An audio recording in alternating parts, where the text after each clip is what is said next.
Hello, everyone. Welcome back to Parental Vision Podcast. I'm your host, Tiana, and today I have the pleasure of sitting with the lovely Brooke Burby, New Britain's very own and mother of 9.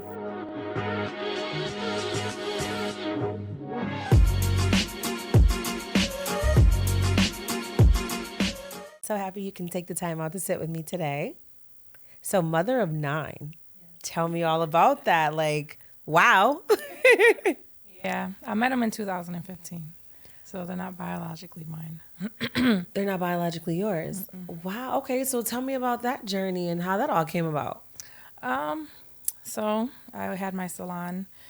The father brought two of the daughters in.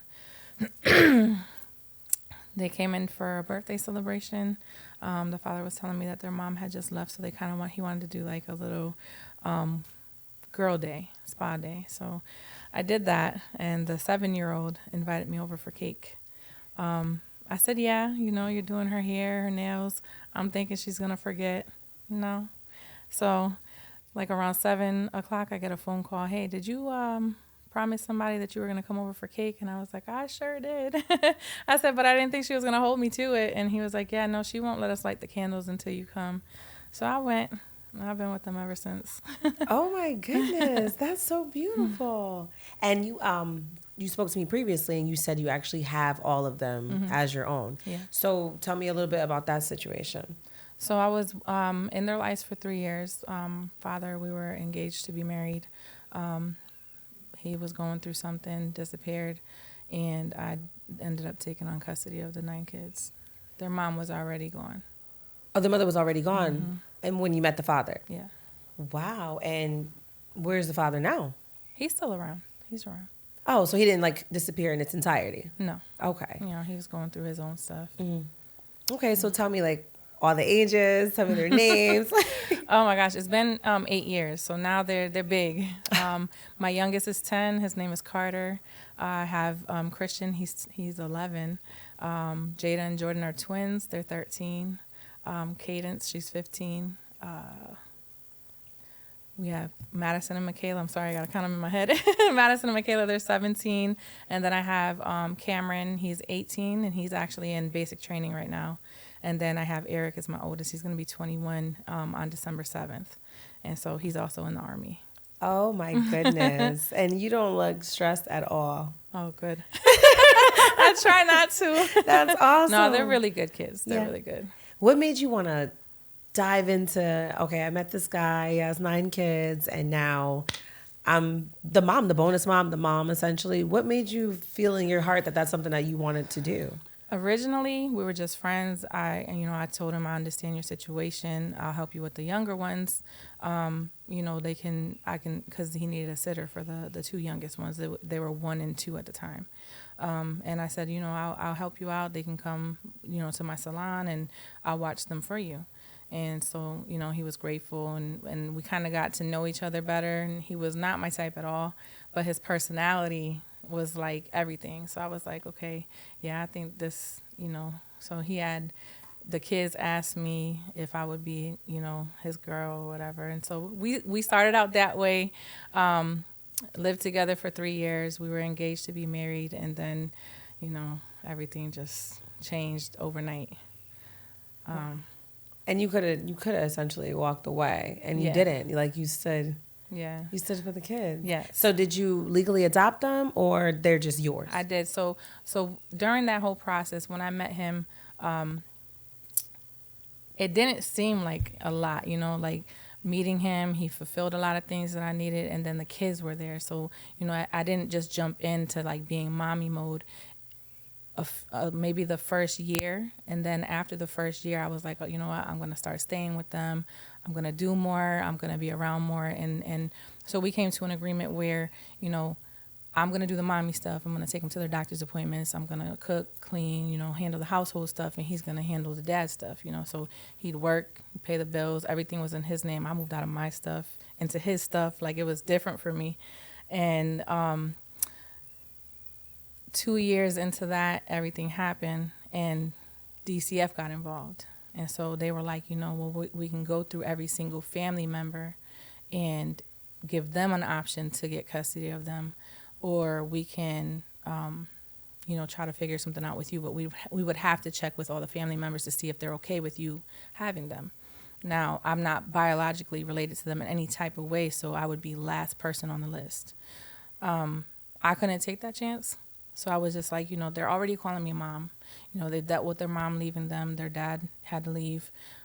I can't be that next person that leaves. They don't know much of their family, especially from the mother side. They do know their dad's sister and their dad's mom.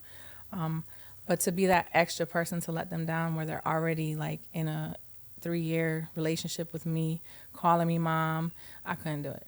So I put my selfish needs aside and said, you know what, let me at least do this for them. My oldest one was already like opening up to me, and that was big for him. So for me to just be like, oh no, you guys go with your biological family, I'm not staying, that wouldn't be right. I understand. Wow. Well, God bless you for that. Seriously. Do they call you mom? Yeah. They do? Yeah. Can you tell me how that came about? Like, did you, I don't want to say it like this, but did you tell them you wanted them to call you mom, or it naturally just? So, well, I'll be truthful.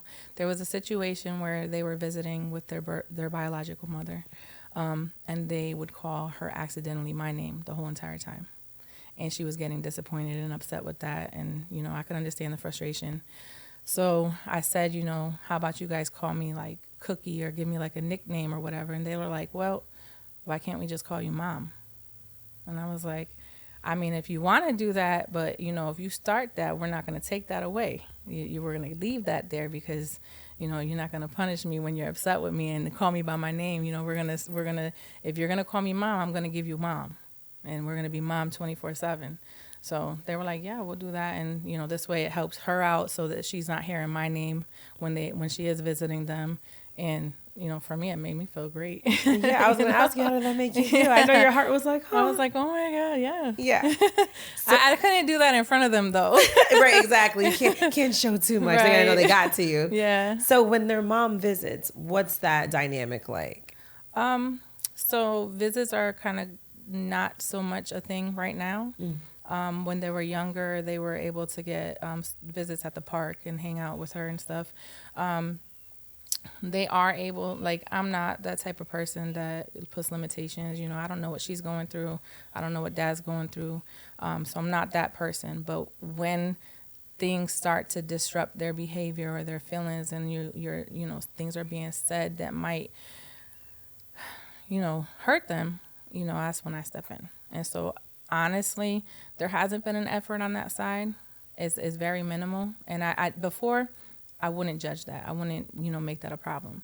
But when it's minimal and you're around them, feeding them information that they don't need to have, that's where I need to draw the line and protect them, because those are my babies. I'm sorry. I know that they're, biologically hers, but at the end of the day, they're so me. Yeah. They are so me. Like, if you met all of them, you would not think that they weren't from me, So I have to protect them. I've taught them everything that is part of their life now. So, like, if, they come to me and they're like, this is what happened today and I didn't feel comfortable or this didn't feel right, I have to say something, Yeah. And so I never, hold them from anybody. But, if your effort is not there, I'm not going to. I used to be the person that would, make the plans for them. Hey, do you want to see them this weekend? Hey, do you want to see them this week? I'm not that. I can't do that, because then it's volunteering them to be the parents. You know what I'm saying? So instead, I fell back from all that, because it was maybe pushing, especially her, in a maybe uncomfortable place, because I don't know where she is in her life. And so maybe it was harder for her, and especially you got another woman raising your kids, And now these kids are coming to your house, and they're not the same kids. So, I had to, I understand. Gauge the situation. Yeah. I get it. In what ways are the kids like you? Who's more like you out of all 9 of them? Oh, God, that's so hard. They all have a little bit of me, but I would say Cadence, the one that brought me into the family. Yeah. Yeah, she really... Yeah, she's me all day. But I can't even, they all have something about me in them, So, but I would say if I had to pick one, it would be Cadence, that would have, all of me in her, down to doing hair, the way she acts, the way she talks, everything. Yeah. Wow. And what's a typical day like in your household with 9 kids? Oh I can my imagine gosh. it's Now that upside they're down. older, it's so much better, but it still is. It's hectic. You wouldn't think that being in there, but we have a pretty, a pretty good routine down pat right now. So we have a time frame of when everyone wakes up and what they do in the mornings, so that they're not like stepping on the next person's feet in the bathroom. And so it's based off of age, time that they go to school. Yeah, we got snack buckets. We got all types of stuff going on in the house so that they're not raiding the closets. I'm not running out of food. They got a schedule, everything. So it's just, I mean, you let me know what you want to know and I'll tell you. 'Cause, it's from the beginning to when they wake up to when they go to bed. There's a schedule. There's a routine. There's everything. And was it hard getting them to transition into a schedule or your way of raising them? Mm-mm. Really? It was easy? How long did it take? They are so amazing. Honestly, I was with them already for 3 years. And when I came in, I looked at it as Dad was a struggling single father, working a lot of hours, and there was a lot of stuff lacking in the house. When it comes to the attention that they needed individually and together, even down to food and stuff like that. So when I came in, it was like every man for themselves, and it turned into she got it organized. We even down to how much milk to pour in the bowl for the cereal so that we don't run out the next day, because with 9 kids you are going through milk every 2 days. Yeah, absolutely. So what are some of the financial constraints that you had to endure taking on the 9 kids by yourself? So I did keep them out of the system. I didn't go through DCF or anything like that. So it was hard to really figure out how to get that everything situated. So we started from nothing. When Dad went through his stuff, we had to start over. So we started from nothing. Literally lost my vehicle, everything, my business, starting from nothing. So we kind of built together. My church reached out and helped us get back on our feet. But financially, it didn't hold us back because we had each other. So and our circle is so dope. You wouldn't even have thought we struggled, and not too many people knew that we struggled because our circle is that dope. They had us. When I didn't have it, they had it, and I didn't even have to ask. So the struggle was there, but I can't even say I cried, I was upset. There was things that I had to hide from the kids, and they don't know half of the stuff that we went through and how hard it was to put food on the table and, try to get a vehicle. So the house that we were living in went into foreclosure because it wasn't mine, and they weren't allowing me to do anything in my name with that house. So I had to find a new place to live, yeah. So financially, it really was just trying to get back on our feet, getting the vehicle that we needed that was big enough for all of us, getting housing and somebody to trust me, a single parent that doesn't get assistance, that, owns her own salon. So that's another overhead. And that has 9 kids. Who wants that? Nobody want that. And somebody actually did put their faith in us. And a year into the house going into foreclosure, we were able to move to Bristol into a house out there. Yeah. Wonderful. Oh my goodness. Wonderful. But yeah, financially, I think the hardest thing is feeding everybody, clothing them. But with the clothing, back to school, we set up a little ice cream stand outside the house. we sell ice cream and everyone takes a little shift. They do lemonade too. The kids came up with it. So it gets them all their school clothes, whatever they need for school. And then once we're done shopping for our stuff, they go out and help other people. So it'll go towards other kids in the neighborhood or in the area that need stuff. That's beautiful. Yeah, I love nice. that. That's beautiful. You're doing such a good job. I'm over here getting all misty-eyed. Oh, my God. Let's switch gears for just 1 second. Tell me, what is it more difficult, raising the boys or raising the girls? I would say the boys. How come? Tell me why. Well, first, I feel like the boys are the most emotional ones in the house. I promise you, every mom will say this. But it's also hard because I'm a mom. You know, I'm not a dad. So it's hard to give them what they need in masculinity that I can't offer. You know what I mean? So for me, the girls, you know, they got their emotions. They're going through their menstrual cycles. You know, they're clashing in schedules and all that stuff. But for the boys, you know, they got a whole different thing going on. The emotions are there. They're confused. I can't teach them about their stuff that they got going on. I can only teach them what I know, you know. So my boys, my boys are probably harder than the girls, I would say. They're going to get you when they see this later on. So do you have any like male role models or male figures from your actual family that step in and can be that masculine figure for the boys? Yes. So my brother does. Their father is around now. Okay. So their father is stepping in and doing more of that for them. And then we have some of the guys from church. Okay. So they do men's ministry and stuff like that. And the boys will go and hang out with them.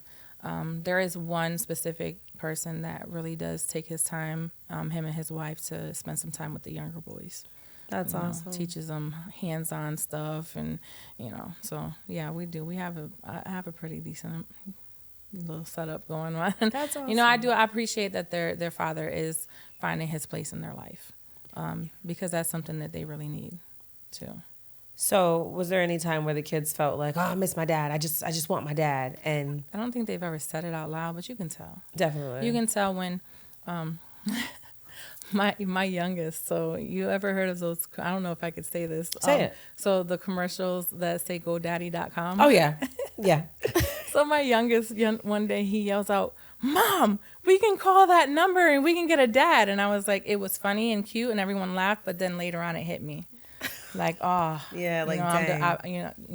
Yeah. I'm not dating. I'm not putting anyone in their life that could possibly let them down or be another person that leaves them. So, to hear him say that, like, we can find a dad, it made me sad, but it also made me feel like, oh, you think what I did that somebody else will come in and do for dad. Right. And so, like, it's like, I don't know. It's How is it, though, navigating the dating world with 9 kids? I mean, do you try? I don't navigate it. You don't know?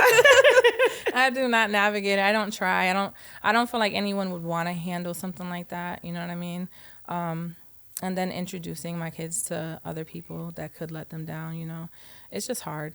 It's not that I'm not open to it, it's just not something I've navigated through. I've been through it, so I get it. It gets real touchy. Someone hurts your kids, and you're like, that mama bear comes out. Yeah, so and it's hard because, they're most important people that left them. Yeah. I don't want to say let them down, but left them. Yeah. And anybody that I meet is not permanent. They could choose to leave at any time. So, like, I don't really want to set them up in that. My oldest is about to be 21. I got a bunch of more years left, but, I'm not going to be selfish for myself. I would love to put somebody in that role and give them the man that they need at home. Not to take their father's place, but to give them what they need at home. But I don't know. That's like a really hard subject to cover. Yeah. I understand completely. I get it. So tell me, raising teenage girls, how do you deal with them wanting to go out and party, hanging out with friends? Like, do you have those tough conversations about teen sex, no drinking, no drugs? How do you deal with those conversations? So they are so not like that. They're homebodies like me. Oh. But I have to force them to go places. I have to say, you know what, you don't have any friends that you can call to go do something. And sometimes I feel bad because I don't want them to think I don't want them home. But they're not partiers. If they go to a dance, they're like, Mom, can you pick us up? I used to be the person that would stay to the end of the party. They're the ones that are like early and they leave early. Yeah, no, I do have really, really blunt talks with them, though, because I know what I needed as a teenager. I had daddy issues. I was looking for daddy in all types of things and places. And for me, I feel like I have to do that for my girls. I have to let them understand, like, you're missing something in your life. You're not going to refill it, by disrespecting yourself. There's just a whole lot that for them I would like to teach them. And so I'm open. It's always an open book. I don't care if you kiss the boy. Like, you know, my kids know, like, when they get invited to a dance, my daughters know they got to come home and ask me first if a boy invited them. So they have to come home and talk to me about it, and then I meet them, and I'll let you know if you can go with them. Yeah, yeah. I wanted somebody to be a part of everything, so that's what I am.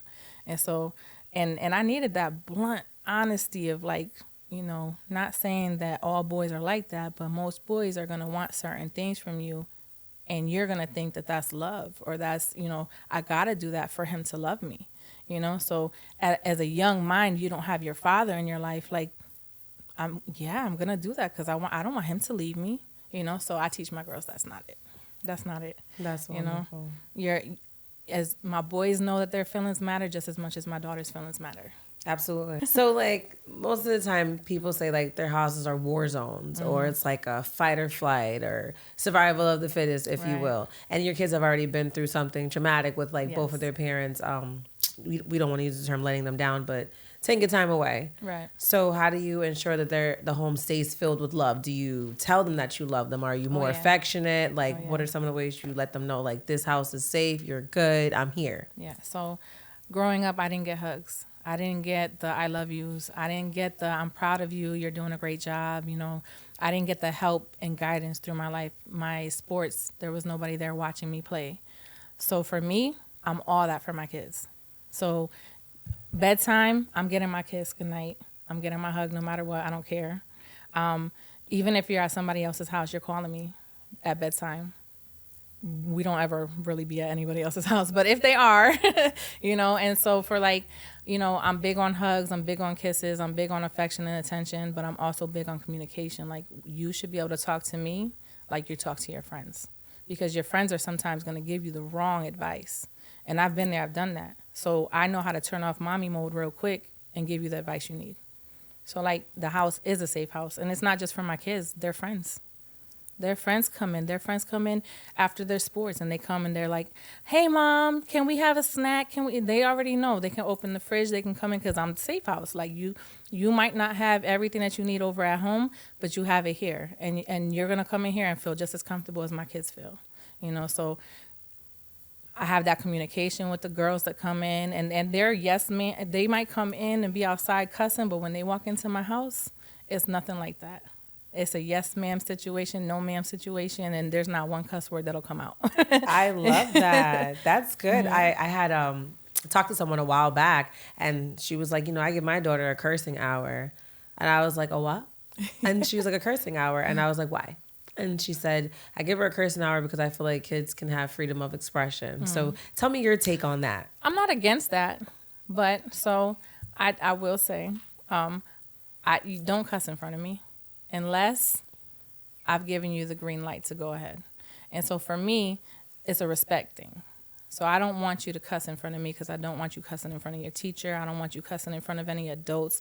I don't want you at the grocery store cussing in front of any elderlies, nothing. I want you to be as respectful as you would be with me out in public.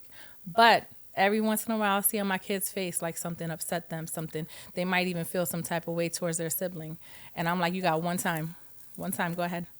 And I said, you got 5 seconds, and they will say whatever that word is that's on their mind.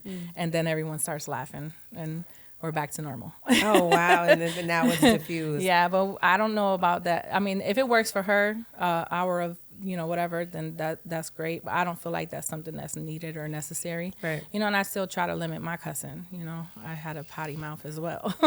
And so, like, I have to watch what I say because, you know, with me, I learned, you know, yelling at them and cussing at them. What am I teaching them? I'm teaching them that when they're upset, they can yell and they can cuss. And that's not fixing anything. And I'm making them more upset, you know? And then they can't say nothing back to me because that's Mom. I can't say nothing to her, you know? So I try to limit myself as well. So, you know. Absolutely. I was actually going to tie into that too. I was going to ask you, what is your usual disciplinary action that you go to immediately for your kids? So, my first thing is the phone. I take their phone away. It depends on what it is that they did. You know what I mean? So, like, if it was, because they don't really care about their electronics. That's the other thing. They'll put their phone down like I do. I put my phone down, I forget about it, and then I got like a million missed calls. But they're the same way. If I feel like it's necessary, the phone is mine. Maybe no electronics for the day. They're outsiders. They love to be outside. They play outside. We do fire pits. Like, there's not much that I can do. So the one thing I did learn is it's a punishment their father used to enforce, and it's running the stairs. And it's kind of like what they did for football. And if football, you can go and you run hills for punishment when you're not listening, you're not doing things. It made sense. Like, these stairs are going to hurt your legs after, and you're going to think about it for a while. So if it's like something really out of hand, I'm not gonna beat you. I'm not gonna, yell at you for this. We're gonna talk about it later. But right now, I need you to cool off and go run those stairs. Wow. And so, that's one thing that I've kept going. That I don't see it's a bad thing. And they talk about it later on. The older ones talk about the little ones and how easy they got it, and you only got to run the stairs, a few times before mom just lets you go back to your room or whatever. I don't like the whole go sit on your bed, because I feel like I'm alienating them. I'm not fixing the problem. So you run the stairs, I'm gonna sit right there in the living room with you, and we're gonna talk right after you're done. The stairs kind of like calms them down. It gets them out of their emotions. It makes them start thinking. And I can understand why coaches would do that, because I'm taking your attention away. You go run those hills real quick. You're going to get away from all the people that are around you, and you're going to go do that.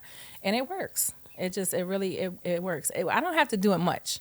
The stairs are really a last minute situation. Really? Yeah, I don't even have to take phones like that.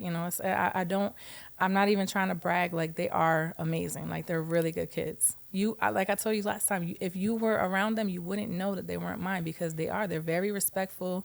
There's never a time where I feel like I'm less than their mother. They take pride in me.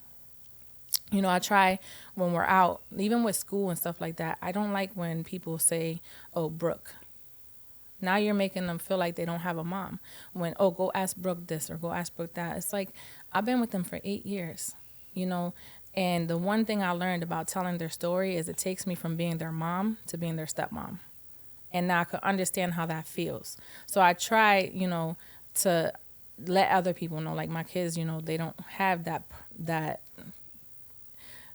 freedom of just like somebody saying, "Oh, your mom, can you call your mom and tell her that? Oh, can you have your mom do this?" It's more like, "Oh, can you call Brooke?" So I had to fix that. I had to fix that for them, because I asked them, how does that feel? Like, because it takes them from being my biological, in people's eyes, children, to being a stepchild. And it changes the demeanor. So it's like, for a while I had to instill it in everyone at church, because everyone was so used to saying Brooke, and at school and everything. So now they're in a place where it's like, all right, now I feel like, okay, I have a mom. I don't have a stepmom. And one of my daughters actually said not too long ago, because we were talking about it, that, "Oh, it's crazy. I was just listening to that, and I just realized right now you're my stepmom." So I'm like, I said, "Well, see, I'm doing something right." I'm doing something right. And she's 15, so to just realize that, you know what I mean? Like, she understands she has a birth mom, but never once dawned on the fact that I'm her stepmom. Exactly. Because you're her mom. Yeah, I'm her mama. 100%. Thick and through and through. I tell them, no matter what, I don't care if anyone refers to me as this, I'm your mom. And that's what we're going to go with, and we're going to always build off of that. Beautiful. Well said. I love that. So your kids are definitely in school, and I know that you see the way the world is today. It's very sad. School shootings, the bullying, and things of such sort.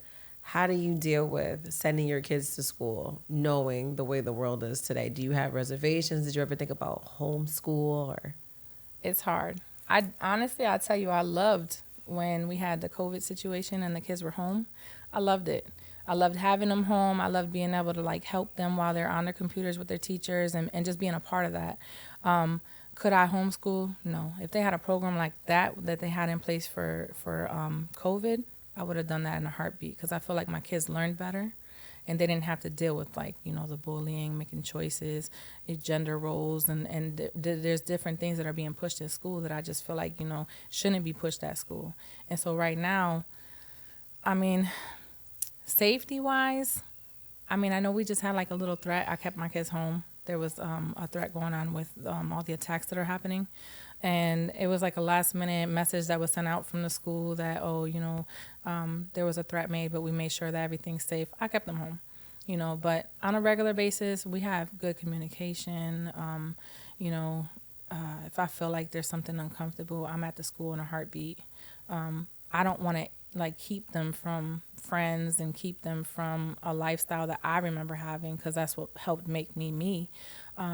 So I could live in fear and protect them from the world and keep them home, or I can let them be in the world and just make sure they know how to protect themselves, and I could protect them, with that communication and everything. I don't feel like I'm scared to send them. I'm not worried about, the school shootings, because if I continuously put that in their minds and keep that in my mind, I'm going to be scared of everything, and I don't want to push them into being scared of just being at school.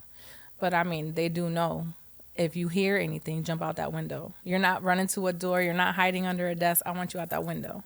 And all my kids know that. So tell me, based on how you were raised, how do you differentiate raising your own kids? So my parents weren't really there. They were kind of going through their own struggles. So my brother was there. He raised, he did his part as a big brother. My grandparents were there. And, my dad was there in my younger years. My mom's there for my older years. And so in the middle, I had friends and family, raising me. And so I wouldn't give that up. I'm not sad that I had that. Again, they were going through the things, but everything that from my childhood that I didn't get kind of made me who I am for my kids and what they need. So like, the hugs that we spoke about earlier that I didn't get, I make sure my kids get those. Just being there. I didn't have. I'm lying. My grandfather used to be so mad at me. I would call him all the time for last minute rides everywhere. My grandfather was definitely a great grandfather. My grandmother, she was, great. She was there for me. But I didn't have any structure. I didn't have rules and then by the time somebody tried to put rules in my life, I wasn't trying to hear that. I was already in my mind grown, and I was difficult because I was set in my ways. I don't want that with my kids. I don't want them to feel lost. I don't want them to feel like they don't have somebody there making those decisions for them. Until they're adults, I want to be that person, And so in my household, I'm there. There's nothing you can't ask me to do or don't ask me to do. Sometimes they'll have lessons with those questions, but I'm gonna do my best to be there and going from not having that in my life to giving them what they need, because they went through the same stuff that I went through, and they were younger, and so I stopped that. I stopped that cycle that I had with them, so they don't really.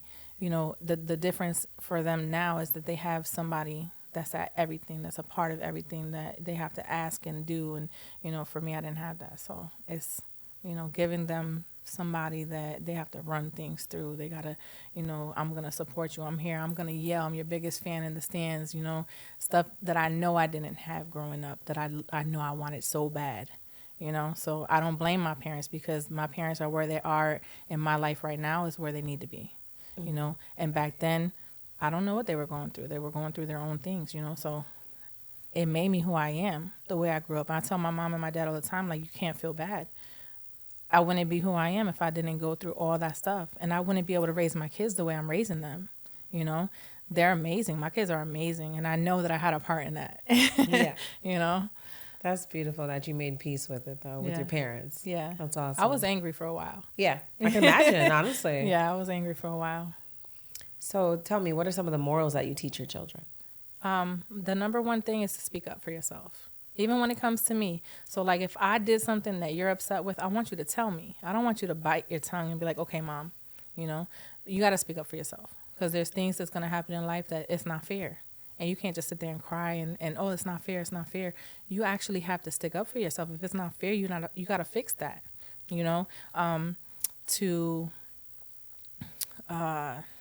it's so hard. It's so much because there's so many of them, the 9 different personalities. I try to teach them that, feelings for boys, a lot of boys men right now are broken. So I teach my boys, like, your feelings are matter. You need to be able to speak up and talk about just, like what you're lacking and what you're missing. And it's not soft. I try to teach them that hard work, you can't just get stuff. You got to work for it, and they understand that. My kids don't just come asking for anything. And it's a, how can I earn this, Mom?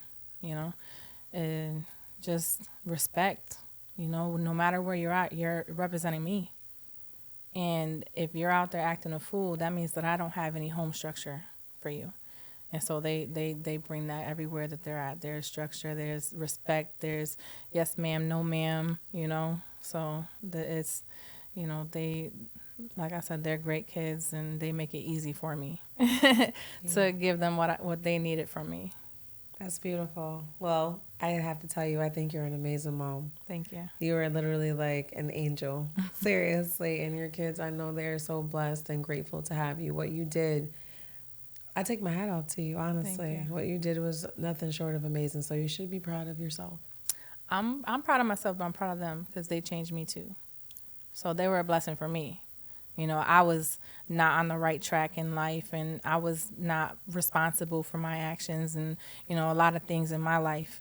And when they came into my life, it changed me, it focused me, and it made me belong. I finally belonged to something, So for me, I'm blessed. I feel very blessed. I'm going to get emotional because, I have a place in their life, and I changed their life, but they changed mine too. So every time somebody says, like, you blessed them, no, they blessed me. I went from being alone to having 9 people that are never out of my face. So, I feel blessed every day. Sorry. No, it's fine. It's okay. I'm a crier. It's okay. I can handle it. Oh my gosh. Whew. Okay. Before we wrap, I do want you to tell me 5 things that you think make up a great mother. So I would say 5 things to make up a great mother. You have to be willing to listen, but you also have to be stern. I would say supportive, be there for them. Work is not going to always be there. You have to be there. Love and affection, they need that. What number am I? I think that was 4. One more. And just communication, they need somebody to talk to, and yeah, you don't have to be their friend, but you're teaching them how to be an adult. And how do you teach them? By holding stuff back, like, communication. Communication is major, and it teaches them how to talk. I think communication is probably my top one. I have a hard time when they try to, like, bite their tongue and walk up the stairs and not say something that I know they're upset. Like, come back downstairs. Let's talk about that. I love that. Wonderful core values. That's awesome. Well, thank you again for taking out the time to sit with me. I appreciate it 100%. And God bless you. Thank you. You as well. Absolutely. Well, everyone, that's a wrap for Parental Vision Podcast. Once again, I'm your host, Tiana. Have a good night. Bye.